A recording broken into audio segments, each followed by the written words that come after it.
বিসমিল্লাহির রহমানির রহিম। প্রিয় দেশবাসী, আসসালামু আলাইকুম। আজকে আমি আপনাদের সাথে একটি বিষয় নিয়ে খুব সংক্ষেপে দুটি কথা বলতে চাই। যে বিষয়টি সমাজের প্রত্যেকটি শ্রেণী পেশার মানুষকে স্পর্শ করে। যে বিষয়টি কি সেটি সেটি হচ্ছে আমাদের পরিবেশ। অর্থাৎ আমি, আপনি, আমরা সকলে যে পরিবেশটাতে থাকি সেই পরিবেশটি কেমন, আমার আশপাশটি কেমন। আপনারা নিশ্চয়ই অধিকাংশ ক্ষেত্রে খেয়াল করে দেখেছেন, আমরা ঢাকা শহরের যে কোনো রাস্তাঘাটই হোক, যে কোনো এলাকাই হোক, যে কোনো জেলা শহরের এলাকাই হোক, রাস্তাঘাট হোক, এমনকি উপজেলা পর্যায়েও ক্ষেত্র বিশেষে বিভিন্ন গ্রামগঞ্জেও আমরা দেখেছি যে যেখানে বাজার ঘাট বা রাস্তা চলাচলে বেশি, সেই জায়গাগুলোতে চারিদিকে একটা জিনিস খুব পরিষ্কারভাবে চোখে পড়ে, যেটি আমরা যখন ছোট ছিলাম, আজকে থেকে 40 বছর আগে, 30 বছর আগে দৃশ্যটা এমন ছিল না, কিন্তু বর্তমানে দৃশ্যটা এইরকম। সেটা কেমন? চারিদিকে আমার, আপনার, আমাদের ব্যবহার করা হাতের টিস্যু, অথবা আমার আপনার খাওয়া চিপসের প্যাকেট, অথবা বাসায় ব্যবহার করা রান্নার তেল যে তার প্লাস্টিকের বোতলটি, অথবা আমি বা আপনি পানি পান করেছি প্লাস্টিকের বোতল থেকে সেই বোতলটি, এরকম আরো অনেক ধরনের আবর্জনা যত্র তত্র সব জায়গায় ছড়িয়ে আছে। কোনো জায়গায় একটু বেশি জমা হয়ে আছে, অথবা যত্র তত্র লোকালয়ে চারিদিকে ছড়িয়ে আছে। চিন্তা করে দেখুন তো, আপনার ঘরে, যে ঘরটিতে আপনি থাকেন, যে বাসাটিতে আপনি থাকেন, যদি চারিদিকে এমন টিস্যু ছড়িয়ে থাকতো, যদি চারিদিকে এমন আবর্জনা ছড়িয়ে থাকতো, আপনার কাছে কি ভালো লাগতো দেখতে? নিশ্চয়ই না, আমাদের কারো কথাই ভালো লাগতো না। কবি তো সুন্দরভাবে লিখেছেন, সবুজ শস্য শ্যামলা আমার এই ভুবন। তো আসুন না, আমরা কেন আমাদের পরিবেশটাকে সুন্দর করতে পারবো না?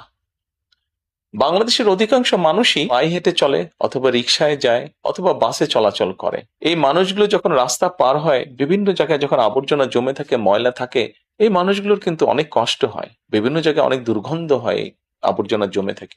তবে আমরা যদি সকলে মিলে একটু সচেতন হই, আমরা যদি নিজেরা সচেতন হই, যত্রতত্র যদি আমাদের ব্যবহারকৃত আবর্জনাগুলো যদি যত্রতত্র আমরা না ফেলে দিই, আমরা যদি একটি নির্দিষ্ট জায়গায় এই আবর্জনাকে জমা করি এবং নির্দিষ্ট উপায়ে যদি এটাকে পরে ধ্বংস করি, তাহলে যেমন আমাদের পরিবেশটি ভালো থাকবে, ঠিক একইভাবে আমরা আমাদের পরিবেশটাকে সুন্দরভাবে রাখতে পারবো।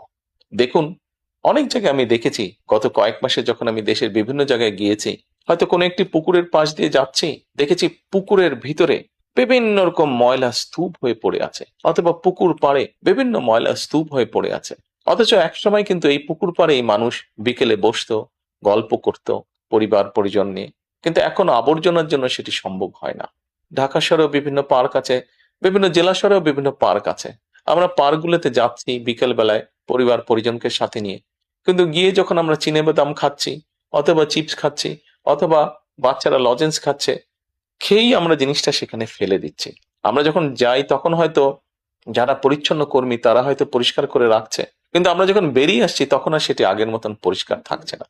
কিন্তু যদি যে পরিষ্কার থাকতো, আপনি যদি পরিষ্কার করে রেখে আসেন, আপনার পরবর্তীতে যে যাবে সেও সেই পরিচ্ছন্নতা, সুন্দর পরিবেশটি উপভোগ করতে পারবে। কাজে আসুন না, আমরা যদি আজকে থেকে প্রত্যেকে সচেতন হই, আমাদের হাতের আবর্জনা বা ব্যবহৃত আবর্জনা যদি নির্দিষ্ট জায়গায় সুন্দরভাবে আমরা গুছিয়ে ফেলি, তাহলে ধীরে ধীরে হয়তো আমরা আমাদের এই বাংলাদেশটাকে আবর্জনা মুক্ত করতে পারবো, সুন্দর একটি পরিবেশ গড়ে তুলতে পারবো।